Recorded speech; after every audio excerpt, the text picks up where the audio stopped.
There are many things that may be happening in your life that may be facts but may not be reality. What is a fact? A fact is a manifestation that holds sway in one dimension but not necessarily in another dimension. Let me explain it this way. How many of you have driven on a sunny day before? There's something in physics we call a mirage. When you are driving on a black road, you are looking ahead of you. It looks like there is water. When you now get to that location where you thought there was water, you will now see dry quota. You know what that is? From a distance, it looks as if there's actually water. Your eyes have convinced you that there is water. In fact, every sign you will see, if there was actually water there, you will see them. Those are established facts from where you are in a distance. But the moment you change location, that fact disappears. So the reality is that there's no water there, but from the distance, it appears as if there is water. So something may be true on earth, it may not be true in the spirit. On earth is a fact, in the spirit is not a fact. For instance, on earth you may have malaria, you may have cancer, but when you enter God's realm, by his stripes you were healed. As far as God is concerned, there's no cancer on you. So what do? You remove what is in God's realm and supersede or superimpose it on what your realm is saying. Your realm is saying cancer, the realm of God is saying no cancer. So you take what is in God's realm to dominate what is in your realm, and because what is in God's realm is superior to what is in your realm, what is in your realm will disappear. So a fact is something that holds sway in one context but loses authority in another context. A fact is something that is true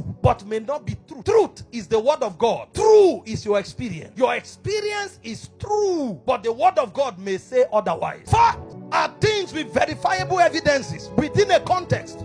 But when you change the context, the evidences alter. They can no longer hold sway. But you see, when you come into reality, reality is consistent regardless of context. The difference between fact and reality is that reality is consistent in every context. Everything God said in heaven, on earth, and in hell is the same. Nothing can change it. It's the way it is. If God says you are blessed, even if you go to hell, you'll be blessed in hell. That's what he said to Joseph. Joseph was in prison, he was blessed. He was in Potiphar's house, he was blessed. He was in the palace, he was blessed. It wasn't the location that defined him, it was the word that defined him. So whether you call him a prisoner or a prime minister, it made no difference. The guy was blessed. Check what happened to him. In Potiphar's house, they made him ruler. In prison, they made him ruler. In the palace, they made him ruler. Because truth is constant, it does not change. This is why we don't live from the realm of fact. We live from the realm of reality. We live from the realm of truth. We live from the realm of God's standpoint. What God says is what happens. That's why I say let God